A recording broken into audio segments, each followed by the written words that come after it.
नमस्कार दोस्तों, स्वागत है आपका एचडीआईएस परिवार में। दोस्तों, जैसा कि आप जानते हैं कि एचडी में मेंस प्रोग्राम चलाया जा रहा है। जो नहीं जानते, मैं आपको उनको बता दूं कि एचडी में जो मेंस प्रोग्राम चलाया जा रहा है उसके अंदर हम सभी सब्जेक्टों को क्वेश्चन आंसर के हिसाब से कवर करा रहे हैं। यानी आप आईएएस की तैयारी कर रहे हैं तो चारों जीएस पेपर के अंदर कोई भी सब्जेक्ट हो, उस प्रत्येक सब्जेक्ट को और उस सब्जेक्ट के प्रत्येक टॉपिक को हम क्वेश्चन आंसर के हिसाब से कवर कराएंगे। अब सोचिएगा कि मान लीजिए कोई भी टॉपिक है, उससे संबंधित यदि वो टॉपिक 5 क्वेश्चन से कवर हो सकता है। सोचिएगा कि 5 क्वेश्चन यदि उस पर हम कवर कर लें, उसके प्रत्येक पॉइंट आपके पास होंगे। अब 5 ही क्वेश्चन क्यों? देखिए, मैं एक अनुमान की बात कर रहा हूं कि हो सकता है कि कोई टॉपिक 7 से, कोई 10 से, कोई 15 से, टॉपिक के ऊपर निर्भर करता है। ठीक है, कि वो है कैसा, उसमें कितने क्वेश्चंस क्रिएट होने की संभावना है या फिर कितने क्वेश्चंस क्रिएट हो चुके हैं। डिपेंड करता है कि यूपीएससी कैसे, किस टॉपिक से कैसे क्वेश्चंस उठाता है और कौन करंट के अंदर है, ये भी मैटर करता है कि करंट के अंदर कौन कौन से टॉपिक है, क्योंकि वहीं से क्वेश्चंस जो है बहुत अधिक क्रिएट होते हैं। तो हम ध्यान रखते हैं कि कौन से जो टॉपिक हैं वो हाल ही करंट के अंदर हैं, कैसे क्वेश्चंस क्रिएट किए जा सकते हैं, और वो कौन बताता है, वो मेंस पीवाईक्यू बताते हैं कि कैसे क्वेश्चंस क्रिएट होते हैं और कैसे हो सकते हैं। तो वो सभी को ध्यान में रखते हैं हम प्रत्येक सब्जेक्ट के प्रत्येक टॉपिक को कवर करा रहे हैं। तो आइए शुरुआत करते हैं। आज हम जो है पढ़ने वाले हैं आईआर के बारे में, यानी कि आईआर के 2 महत्वपूर्ण क्वेश्चंस पे हम डिस्कस करने वाले हैं कि कैसे इनकी शुरुआत हो सकती है। शुरुआत करेंगे किस चीज से? क्वेश्चन को समझने से। क्वेश्चन को समझने से लेकर एक अच्छे आंसर तक। जैसे कि मैं आपको बोलता हूं कि काफी उम्मीदवार की अलग डिमांड हो सकती है। मान लीजिए एक उम्मीदवार इसी क्लास को इसलिए देख रहा है क्योंकि वो आंसर नहीं लिख पाता है, उसने अभी शुरुआत की है, वो नहीं समझ पाता है कि क्वेश्चन को कैसे मैं समझूं, उसकी डिमांड क्या होती है। और एक है जो कुछ आंसर दे पाता है, वो लिख लेता है, आंसर राइटिंग करता है। उसको चाहिए कि मैं आंसर तो लिख लेता हूं मगर आंसर मुझे अच्छा लिखना है, उसमें मुझे फ्लो चार्ट का यूज करना है, ठीक है, एग्जाम्पल प्रॉपर यूज करने हैं, कैसे लिखूं, मेरा प्रस्तुतिकरण, मेरा जो वे है वो अच्छा होना चाहिए। तो आप कोई भी हैं, एक क्वेश्चन समझने से लेकर और एक अच्छे आंसर तक इस क्लास के अंदर या इस मेंस प्रोग्राम के अंदर आपको सब कुछ मिलेगा। मेंस वो सब कुछ मिल जाएगा ताकि आपको जो है पेन रोकना ना पड़े। कहां पर? जब आप किसी क्वेश्चन का आंसर दे रहे हो। ऐसा क्यों? क्योंकि आपके पास सभी पॉइंट होंगे, और यदि आपके पास सभी पॉइंट है तो फिर टेंशन लेने की जरूरत ही क्या है। सोचिएगा कि क्वेश्चन आपको लिखना है और आपको पता है कि आपको कैसे प्रस्तुत करना है, उसमें कौन कौन से पॉइंट देने हैं, क्योंकि ये नहीं सोचना पड़ेगा कि भाई कैसे शुरुआत करूंगा, निष्कर्ष कैसे लिखूंगा, कौन कौन से पॉइंट लूंगा और कैसे प्रस्तुत करूं ताकि अच्छा हो। तो वो कुछ नहीं सोचना, आपके पास उस तरह से आपकी प्रैक्टिस हो जाएगी। इतने क्वेश्चन हम कवर कराएंगे। तो आइए शुरुआत करते हैं। आइए पहले क्वेश्चन देख लेते हैं। देखिए, क्या वर्तमान में भी गुट निरपेक्षता के सिद्धांतों द्वारा भारत की विदेश नीति निर्देशित होती है? स्पष्ट करें। अब मैं आपको इस क्वेश्चन के क्यों लिया गया है और ये हाल ही में कैसे चीजें जो है वो हो रही है, कैसे कनेक्ट हो रही है चीजें, ये मैं आपको बताऊंगा। क्योंकि न्यूज तो आप बहुत देख रहे होंगे मगर जो आपके लिए इंपॉर्टेंट है, क्या आप वो देख रहे हैं, ये मैं आपसे पूछूंगा। ठीक है, भारतीय प्रवासियों की देश की सॉफ्ट पावर का प्रसार करने में महत्वपूर्ण भूमिका रही है, विश्लेषण करें। तो आइए कैसे शुरुआत कर सकते हैं, कौन कौन से पॉइंट देने होंगे, कैसे प्रस्तुत कर सकते हैं और निष्कर्ष, सब पे बात करते हैं।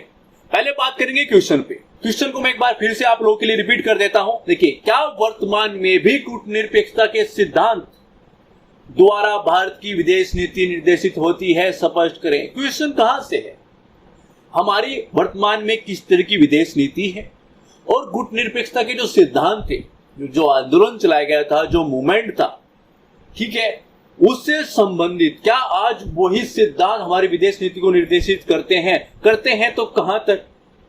हमारे लिए इन सिद्धांतों का महत्व कहां तक है और कहां उसकी चीजें विपरीत चली जाती हैं? क्योंकि देखिए, इस तरह का कोई भी क्वेश्चन आता है तो वो 2 हिस्सों में बढ़ जाता है। बस इस चीज को जो है, कुछ मामूली क्वेश्चन इस तरह के होते हैं जो नहीं पढ़ते हैं, मगर मैक्सिमम चीजें होती हैं जो पढ़ जाती है। कैसे? कि भाई कुछ है कुछ नहीं है, कुछ पक्ष है कुछ विपक्ष है, कुछ सकारात्मक चीजें हैं कुछ नकारात्मक है कि नहीं। अब मान लीजिए सिद्धांत की बात हो रही है कि प्रॉपर सिद्धांत को अपनाया जाता है, वो निर्देश करता है कि नहीं करता। हाँ भाई, कुछ तरीके से करता है कुछ नहीं करता। तो हमें दोनों पॉइंट लिखने हैं, क्योंकि हमारा कार्य यही है कि अपने आंसर को और अपनी लाइफ दोनों को संतुलित वे में लेके चलो, ना इधर जाना है ना उधर, जो पूछा गया है बस वो एक्चुअल में हम क्वेश्चन को समझ पाए कि भाई हमसे डिमांड क्या होती है। आप काफी चीजें कि सर आप बता देते हैं, मगर काफी बार क्या होता है कि हमारे सामने कोई क्वेश्चन आता है तो हम नहीं समझ पाते कि एक्चुअल में डिमांड क्या है, हमें आंसर सही लिखा है कि नहीं लिखा है, क्या कर रहे हैं, हमें जो समझा वो लिख दिया, वो अच्छा है कि नहीं है, पूरा अधूरा तो नहीं है, कुछ और अन्य डिमांड तो नहीं थी, वो सब चीजें कैसे पता चलेगी। तो यहाँ पर इतने तरीके के क्वेश्चंस, सभी सब्जेक्ट, उसका प्रत्येक टॉपिक को जब कवर होगा ना, हजारों क्वेश्चन जब कवर होंगे तो आपको प्रॉपर ये चीजें ना लाइन यहां पर आ जाएंगी। यहां पर तो टेंशन नहीं लेना, सब चीजें हो जाएंगी, बिल्कुल भी टेंशन नहीं लेनी। ठीक है, सबसे पहले तो कार्य यही है कि आप इस जो जिंदगी है ना, जो आपने कठिन बनाई हुई है, ऐसा लगता है कि बस बोझ है, आईएएस बनना था, पीसीएस बनना था, बोझ ले लिया है सर पे कि भाई क्या करूं यार, पढ़ाई करनी होती है, ये करना होता है, वो करना होता है, और ये लाइफ है, ये मैं आंसर राइटिंग जो मैं इंपॉर्टेंट हिस्सा है वो उसमें ऐसे, वो नहीं, आंसर कभी अच्छा नहीं लिख पाता, कभी वो नहीं। तो बहुत सारी जो है बर्डन, इतनी कठिन जिंदगी है नहीं, इतनी बना दी है, इतनी टेंशन नहीं लेना, चीजें हो जाएंगी। बिल्कुल, देखिए काफी बार आप भीड़ से डर जाते हैं, जैसे आप मुखर्जी नगर आइएगा कभी, तो वहां पर आपको दिखेगा कि इतने बस जो है नोट्स बुक्स पड़ी हुई हैं, ऐसे ना बिछी हुई हैं, इतने हैं, और इतने स्रोत होने की प्रॉब्लम पता है क्या है, जब इतने स्रोत आप लोग के पास आ जाते हैं ना, तो फिर कंफ्यूजन पैदा होता है। एक बुक को आपने इतनी बार ये बात सुनी होगी ना कि भाई एक बुक को 10 बार पढ़ लो, 10 बुक को जो है एक बार पढ़ने से अच्छा है, मगर उसको फॉलो कोई नहीं करता। उसको लगता है कि ये भी नोट्स अच्छा है, ये भी बुक अच्छी है, वो भी बुक अच्छी है, ये चीजें होती हैं। ठीक है, आइए शुरुआत करते हैं बिना किसी टेंशन के, क्योंकि आप फोकस रहेंगे ना। देखिए अभी देख सुनिएगा, मैं आप ये क्वेश्चन लिया गया है, अब इस क्वेश्चन के बारे में समझते हैं। गुट निरपेक्षता के सिद्धांत के बारे में है कि भाई हमें किसी गुट की तरफ नहीं जाना है। अब हाल ही में क्या चला हुआ है, इजराइल और हमास की प्रॉब्लम्स चल रही है ना, यूक्रेन और रशिया की चल रही है ना। तो अब क्या है, कुछ उनको सपोर्ट करेंगे, कुछ उनको सपोर्ट करेंगे, है ना। तो हमारी विदेश नीति, हमारे परिप्रेक्ष्य में इस तरह क्वेश्चन पूछा जा सकता है कि वर्तमान में भी क्या जरूरी है कि वो इजराइल या हमास के सिस्टम से पूछे? नहीं। क्या जरूरी है कि रशिया और यूक्रेन सिस्टम से पूछे? नहीं। वैसे पूछ सकता है कि भाई वर्तमान में जो गुट निरपेक्षता का सिद्धांत है कि हम किसी भी गुट के पास नहीं जाएंगे या उनमें शामिल नहीं होंगे, किसी को प्रॉपर सपोर्ट नहीं करेंगे, खुल के सपोर्ट नहीं करेंगे, क्या वो हमारी विदेश नीति आज भी है? किस तरह से हम उस चीज को देखते हैं, वो ऐसे पूछ लेगा। फिर क्या करोगे, क्योंकि न्यूज पे देख रहे हैं, न्यूज छोड़िए, एजुकेशन चैनल भी वही कार्य करते हैं। यहां पर ऐसे हुआ, इतने वो हो गया, ये हो गया, सनसनी बना के रख दी है। भाई वो कांड बड़े हुए हैं, नो डाउट हुए हैं, मगर आप आए हो पढ़ने के लिए, समझिएगा चीजों को। आप आए हो किस चीज के लिए? सिलेक्शन लेने के लिए। भाई पीसीएस बनना है, आईएएस बनना है यार, और कर क्या रहे हैं?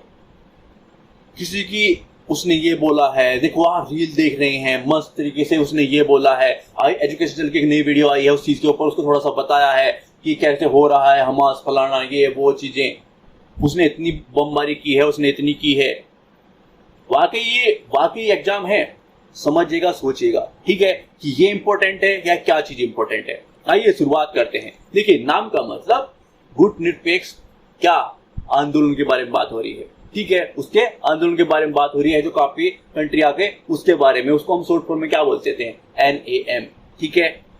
शीत युद्ध की राजनीति और क्या द्विध्रुवीय दुनिया का एक उत्पाद था, इसलिए कई विद्वानों ने शीत युद्ध की समाप्ति के बाद इसके बारे में बात की। किस चीज के बारे में? गुट निरपेक्ष आंदोलन के बारे में बात की कि ये प्रासंगिक का सवाल इस पर उठाए कि हमें नहीं लगता कि भाई शीत युद्ध के कारण क्या हुआ था, एक और अमेरिका, एक और रशिया, कुछ कंट्री उसके साथ में आ गए, कुछ कंट्री इसके साथ में आ गई, ठीक है, कि भाई हमारे गुट में शामिल हो जाओ, हमें पावर बनना है। इधर रशिया बोल रहे थे, ठीक है, कि भाई हमारे गुट में आ जाओ, एक पूंजीवाद था, एक साम्यवाद था कि भाई हमारे गुट में आ जाओ, इसमें शामिल हो जाओ। तो हमने क्या चलाया? गुट निरपेक्ष आंदोलन की भाई ना तो हम इस गुट में जाएंगे, ना ही हम इस गुट में जाएंगे, ठीक है, क्योंकि हमारी प्रॉब्लम्स है, ना ही तो हम उतने सक्षम है, नहीं हम किसी गुट को जो है उसका विपक्ष झेल सकते हैं। हमने अपनी नीति अपनाई, वो क्या थी? गुट निरपेक्ष आंदोलन, उसके सिद्धांत अपनाए, भाई हम किसी और भी नहीं जाएंगे, नहीं अमेरिका के साथ, नहीं रशिया के साथ, खुले तौर पर नहीं जाएंगे, ठीक है, एक दूसरे का कोई विरोध नहीं करेंगे, हम बीच में रहेंगे, संतुलन दोनों से जो है अपना व्यापार, अपने सब चीजें जो है अपने संबंध बना के रखेंगे। अब शीत युद्ध खत्म हो गया, क्यों? क्योंकि जो है जो सोवियत संघ था उसका विघटन हो गया, अब वो उस तरह की शक्ति नहीं रही। तो क्या हुआ? वर्चस्व किसका आया? अमेरिका का। तो वो चीज जब खत्म हुई तो भाई सवाल उठने लगे कि भाई जिस चीज के लिए गुटनिरपेक्ष आंदोलन आया था उसकी प्रासंगिकता नहीं उठी है, तो उसके ऊपर सवाल उठने लगे। ठीक है, तो वो चीज किसके परिप्रेक्ष्य में हुई? क्योंकि भारत महत्वपूर्ण था कि उसने जो है उसको भूमिका, कितनी बड़ी भूमिका है हमारी गुटनिरपेक्ष आंदोलन में, तो उसके लिए चीजें होनी जरूरी थी कि भाई हमारी विदेश नीति अब कैसी होगी। ठीक है, फिर वैश्वीकरण के कारण जो है भारत जैसे इसके प्रमुख समर्थकों की प्राथमिकताओं में भी बदलाव आया, क्योंकि वैश्वीकरण जैसे जैसे चेंजेस होने लगे, हमने अपनी विदेश नीति को चेंज किया, हल्का हल्का चेंजेस आए। मगर अब सवाल उठता है, क्या वाकई अभी भी हमें जो कूटनीतिक सिद्धांत हैं उससे हमें कुछ मिलता है, उसका कुछ अनुपालन हम करते हैं, उन सिद्धांतों का ही पालन होता है क्या? हमें वो आज भी मार्गदर्शन देते हैं? तो आइए देखते हैं उसके बारे में। देखिए, मैं बताऊंगा आपको। हालांकि अधिकांश जानकार मानते हैं कि गुटनिरपेक्ष आंदोलन जो है आज भी अपने सिद्धांतों के कारण उतना ही प्रासंगिक है जितना वो किस टाइम पीरियड पे था? शीत युद्ध के दौर में था। ठीक है, अब शीत युद्ध खत्म हुआ तो प्रासंगिकता पर सवाल उठे। हमारी भी थोड़ी चेंजेस हुई कि भाई उस तरह की विदेश नीति पर काम नहीं चलेगा। मगर उसके बाद क्या हुआ? हम देख रहे हैं कि कुछ चीजों के अंदर आज भी हम उस तरह के सिद्धांत अपनाते हैं। आज भी वो चीजें हैं, वो सिद्धांत जो है हमें मार्गदर्शन करते हैं हमारा। ठीक है, हमारी विदेश नीति का क्या करते हैं? मार्गदर्शन करते हैं कुछ जगह पर। ठीक है, तो वो कहीं पर हैं, अभी भी हमारी विदेश नीति के अंदर हैं। तो वो दोनों पहलू भाई उतने प्रासंगिक नहीं है मगर कुछ हद तक है। तो दोनों ही पहलू, जिस तरह का क्वेश्चन उस तरह की पृष्ठभूमि। बस ये ध्यान रखिएगा कि भाई चीजें पृष्ठभूमि ऐसा लगे कि जैसा क्वेश्चन पूछा गया है आपकी पृष्ठभूमि वैसी है। आगे बढ़ते हैं। अब क्या जानते हैं गुटनिरपेक्षता के सिद्धांत से भारत की विदेश नीति का मार्गदर्शन, वो कैसे हमारा मार्गदर्शन आज भी करती है? हमारे विदेश नीति का मार्गदर्शन आज भी कुछ पहलू जो है हमें दिखाई देते हैं अपनी विदेश नीति के अंदर। ठीक है, कहां कहां पर दिखाई देते हैं, बस उसके कुछ पॉइंट देंगे, फिर उसके कुछ विपरीत में पॉइंट देंगे, फिर हम निष्कर्ष लिख देंगे और क्वेश्चन खत्म हो जाता है। इतना बड़ा प्रॉब्लम नहीं है रे बाबा, इतनी टेंशन नहीं लेनी। पॉइंट होंगे ना, कवर हो रही है ना चीजें, भाई गुटनिरपेक्षता संबंधित हो, अन्य किसी टॉपिक से संबंधित हो, सब मजा अलग, मस्ती में चलो। आइए पॉइंट देखते हैं। देखिए, भारत की रणनीतिक स्वायत्तता की खोज जो है गुटनिरपेक्षता को दर्शाती है। जैसा कि हाल ही में यूक्रेन संकट संयुक्त राष्ट्र के वोट में देखा गया, हमने क्या किया? नहीं भाई, हम वोट नहीं करेंगे। भारत ने जो है अमेरिका और रूस की लाइन को मानने से इनकार कर दिया, ना ही तो उसके पक्ष में गए ना ही हम इसके पक्ष में गए। अब यही क्या है? ये उनके सिद्धांत है कि भाई हम किसी भी गुट में नहीं जाते, इसलिए तो गुट निरपेक्षता है। ठीक है भाई, ना ही हम अमेरिका की तरफ झुके ना ही हम रशिया की तरफ घूमे। भाई ये लीजिए हाथ, हम दोनों की तरफ नहीं जाते। ठीक है, आपने चीजें बचानी थी। ठीक है, वो अलग बात है व्यवहारिक रूप से हम रशिया के साथ हैं, वो अलग चीज है, वो कुछ अलग टॉपिक है, अलग बातें हैं। ठीक है, नहीं वो मस्त है भाई, वो हमारा फ्रेंड है ना, तो हम उसकी तरफ हैं, मगर वैसे नहीं है, वैसे सपोर्ट हम करते हैं। ठीक है, तो अपना पॉइंट हो गया भाई, लिखने के लिए पॉइंट है कि भाई नहीं हम उसकी तरफ गए ना उसकी तरफ गए। ठीक है, भारत विशिष्ट और जो है भिन्न देशों के समूह के साथ जो है समन्वय रखना जारी रखता है। उदाहरण के लिए ब्रिक्स है भाई, एक और तो हम ब्रिक्स में है, उसमें कौन है? चाइना है, रशिया है। एक और हम किस में? क्वाड में है, उसमें अमेरिका है, जापान है। तो हमारा क्या सिस्टम है? हमारे संबंध सबके साथ अच्छे हैं भाई, हमारे लिए तो सब अच्छे हैं।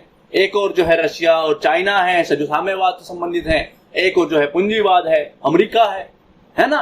तो हमारी नीति इस तरीके की है कि आज भी हमारे उस तरह के गुण हमारे दिखाई देते हैं, है ना, कि भाई हम ब्रिक्स में भी हैं और क्वाड में भी हैं, तो वो दिखाई दे रही है ना चीजें। भाई अपनी कुछ बात रखी, उसके एग्जाम्पल भी रखिए। आप सोच के देखिएगा, आपने ये बात बोल दी कि भारत विशिष्ट और विभिन्न देशों के समूह के साथ जो है समन्वय रखना जारी रखता है। अब यहां तक बात खत्म हो गई। क्या अच्छी लगती है ये पॉइंट? क्या अच्छा लगता है ये पॉइंट? नहीं।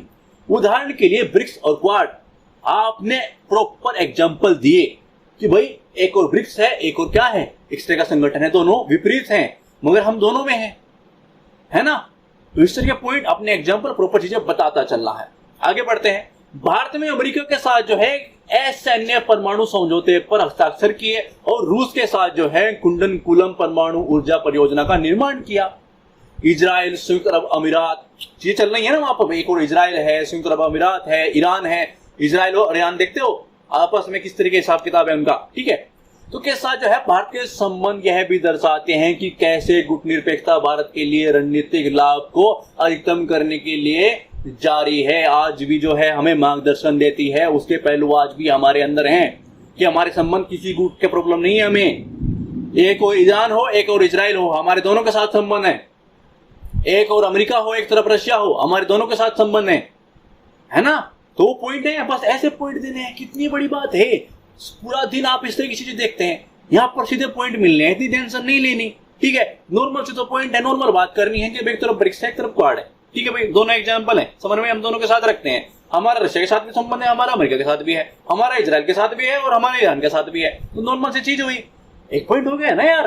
तो इतनी टेंशन क्यों लेनी, चीजें हो रही है ना पास में, आंसर राइटिंग आराम से हो जाएगी। इतना बर्डन नहीं लो। जो बर्डन लेते हैं ना, जो 10-10 नोट्स पढ़ते हैं, 10-10 उनकी, आप जाओगे ना उनके पास, उनको लगेगा, आपको लगेगा कि यार हम तो कहीं भी नहीं, इनके पास तो इतनी नॉलेज है, इतनी, इनको इतना पढ़ा हुआ है, 10 बुक पढ़ी हुई है, 10 नोट्स पढ़े हुए हैं, इतना पढ़ा हुआ है, उतना पढ़ा हुआ है। आप देखोगे कि उनका सिलेक्शन नहीं होता। उनकी यही वजह है, क्योंकि वो कंफ्यूजन करता है, उनके वो स्पष्ट नहीं होती हैं चीजें। ठीक है, वो प्रॉब्लम्स क्रिएट करती हैं। भाई आप नॉर्मल सोच के देखिएगा, कोई क्वेश्चन का आंसर आया लिखने के लिए और आपके पास उससे संबंधित 400 वर्ड्स आपके पास हैं जो आपके पास होने चाहिए। ठीक है, और एक बंदे के पास 2000 है, क्वेश्चन लिखना सिर्फ 250 या 150 में है, फिजिक्स वालों के लिए उससे भी नीचे है। तो आपके लिए क्या आसान है कि 400 वर्ड्स में से 250 या 150 निकाल लें, आसान है ना। 2000 में से निकालते हुए परेशान हो जाएगा बंदा, कंफ्यूजन पैदा करेगा, अच्छा आंसर नहीं लिख पाएगा। उसके पास प्रॉपर वही 400 वर्ड हैं जिसको चाहिए। तो समझिएगा इस चीज को, नहीं पढ़ना उस चक्कर में, किसी से नहीं घबराना। इतनी भीड़ से, भीड़ ही होती है, नहीं डरना किसी से। 6-7 घंटे 8 घंटे डेली कर रहे हो, मेहनत कर रहे हो, अपने टारगेट फुल कर रहे हो जाएगा, टेंशन नहीं लेनी। और हम करा रहे हैं ना। ठीक है, आगे ले पॉइंट की ओर तरफ चलते हैं। वैश्विक दक्षिण में भारत के नेतृत्व, जो आंदोलन था के तहत जो है स्वतंत्र राष्ट्र को जो है नेतृत्व कराने के पुराने दृष्टिकोण को दर्शाता है। उदाहरण के लिए जो है ट्रिप सूट, भारत दक्षिण अफ्रीका संयुक्त प्रस्ताव। ठीक है, तो पॉइंट हो गए, हमने 4 पॉइंट इस चीज के ऊपर रखे, अच्छे से जो है पता चल गया कि भाई हमारे अंदर वो भी इवाल भी वो चीजें हैं, कुछ पॉइंट हैं। अब चलते हैं विपरीत की ओर, क्योंकि हमारा काम यही है संतुलन बना के रखना। भाई आपके पक्ष और जो है विपक्ष, पक्ष और विपक्ष दोनों की चीजें हैं। अब बात करते हैं गुटनिरपेक्ष सिद्धांत के विपरीत है।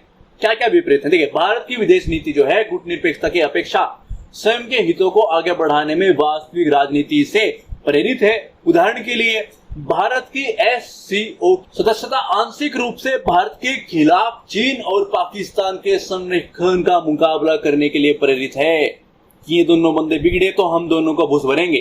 ठीक है, उनको पिटाई होगी दोनों की करडे वाली, और दोनों, क्योंकि दोनों ही इस तरह के हैं, छेड़ उतारते हैं, उंगलियां करते हैं दोनों ही कंट्रियां। तो किसी दिन ये उंगली तोड़ के कहीं और घुसा देंगे।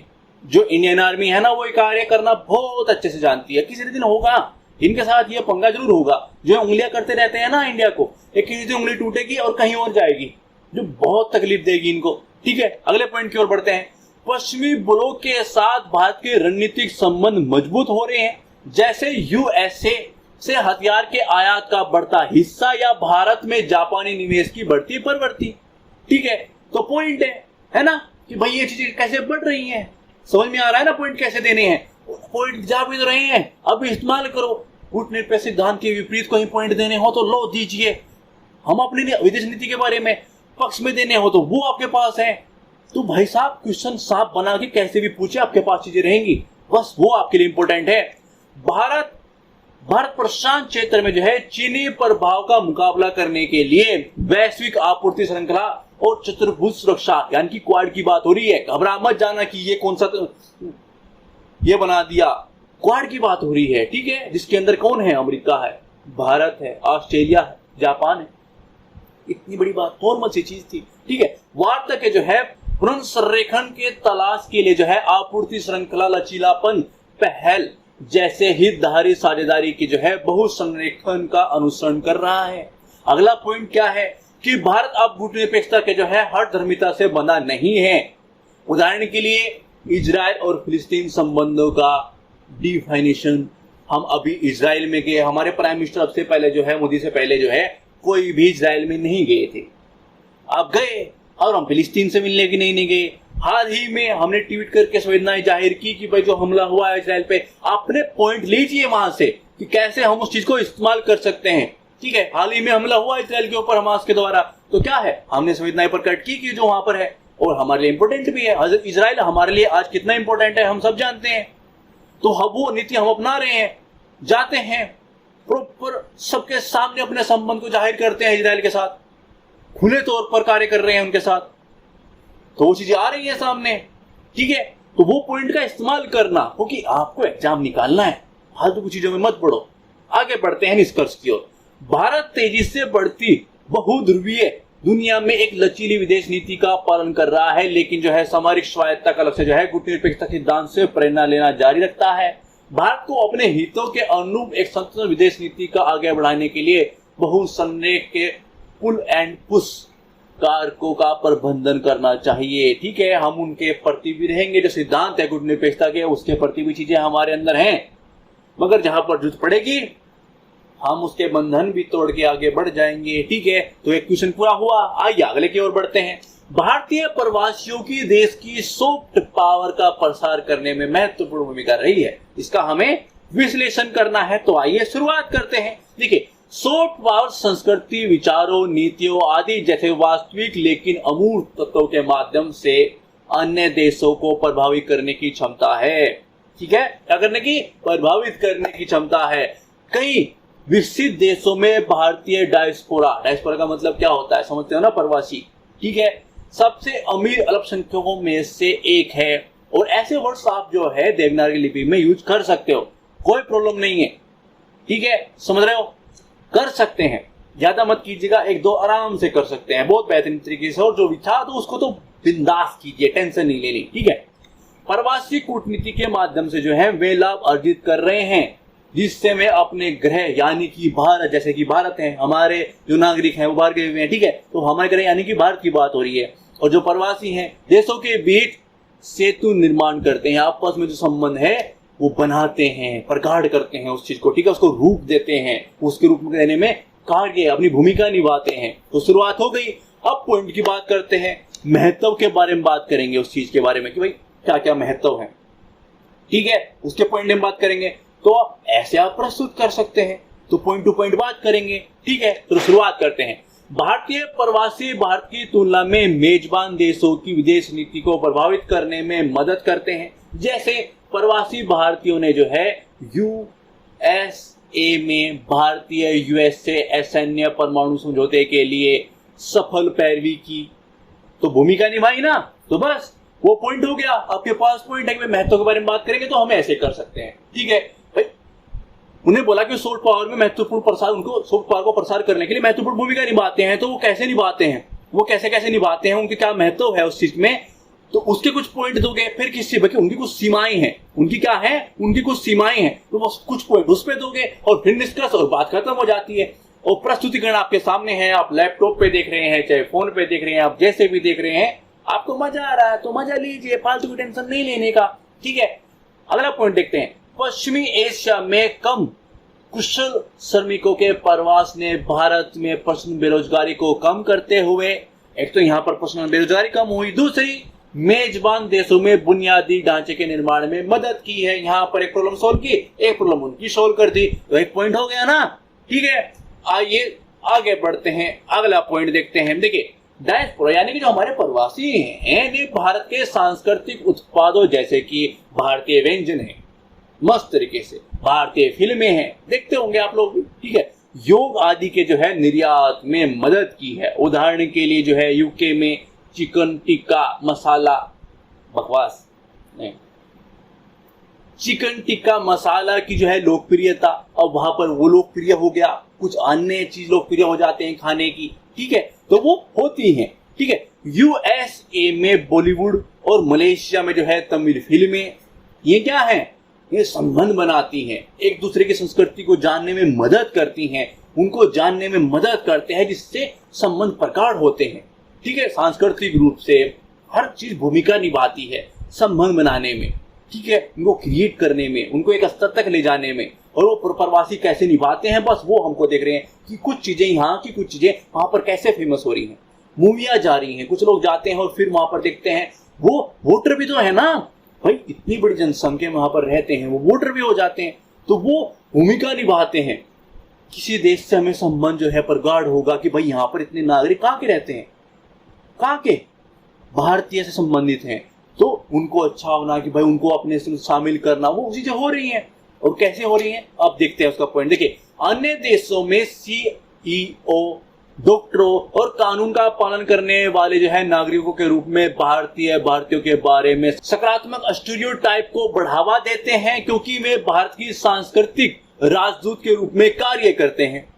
ठीक है, समझ में आया? ठीक है, बात हो गई, आगे बढ़ते हैं। और अब देखिए इस चीज में कैसे कैसे हो रहा है। भाई ऋषि सुनक है जो ब्रिटेन के हैं, है ना, तो इस तरह के कनाडा में है। हाल ही में जो है हमारे संबंध वहां से ठीक ठाक नहीं बन रहे हैं, मगर वहां पर भारतीय रहते हैं, सिख हैं, हिंदू हैं, ईसाई हैं, बहुत सारे लोग रहते हैं जो वहां पर क्या होता है अन्य अन्य भूमिका निभाते हैं।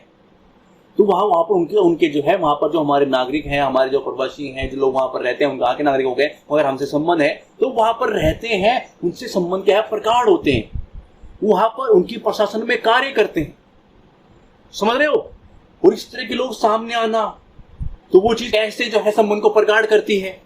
अब देखते हैं क्या क्या सीमाएं हैं, यानी कि सॉफ्ट पावर के स्रोत के रूप में प्रवासी भारतीयों की कुछ सीमाएं हैं, वो देख लेते हैं कि कैसे कैसे हैं। देखिए, मेजबान देशों की आंतरिक राजनीतिक सॉफ्ट पावर के स्रोत के रूप में जो है भारतीय डायस्पोरा यानी कि जो प्रवासी हैं उनकी क्षमताओं को कमजोर कर सकती है। उदाहरण के लिए वैश्वीकरण के उत्क्रमण और पश्चिम देशों में जो है प्रवासी विरोधी राजनीति के उदय, जैसे कि संयुक्त राज्य अमेरिका में H-1B वीजा जारी करना, जो कार्य होंगे बस उसको आपको यूज करना है। जो आपको न्यूज दिखाई देती है ना, जो चीजें होती हैं उसको कैसे यूज करना है, यहाँ पर प्रॉपर चीजें दिखाई जा रही हैं। तो प्लीज अपनी प्रति थोड़ा सा सीरियस, इतना सा टेंशन नहीं लेनी, बस हाँ कि भाई जो चीज इंपॉर्टेंट है उस पर लगे, क्योंकि टाइम वेस्ट क्यों करना, अपना टाइम मस्ती में दो, खेलो कूदो मौज लो, कोई दिक्कत नहीं, बस जो टारगेट है उसको पूरा कर लो, और वो भी अच्छे से।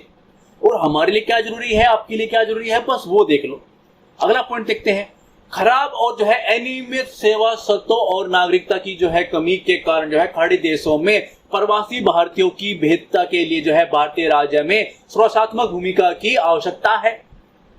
तीसरा क्या कि भारतीय डायस्पोरा यानी कि जो हमारे प्रवासी हैं भारत की सॉफ्ट पावर को भी कम करने के लिए एक उपकरण के रूप में इस्तेमाल किया गया है। उदाहरण के लिए कनाडा और भारत के किसानों के विरोध को लेकर राजनीति, और यूके के पंजाब जो है जनमत संग्रह 2020, और हाल ही में जो चीजें चल रही हैं वो भी हैं।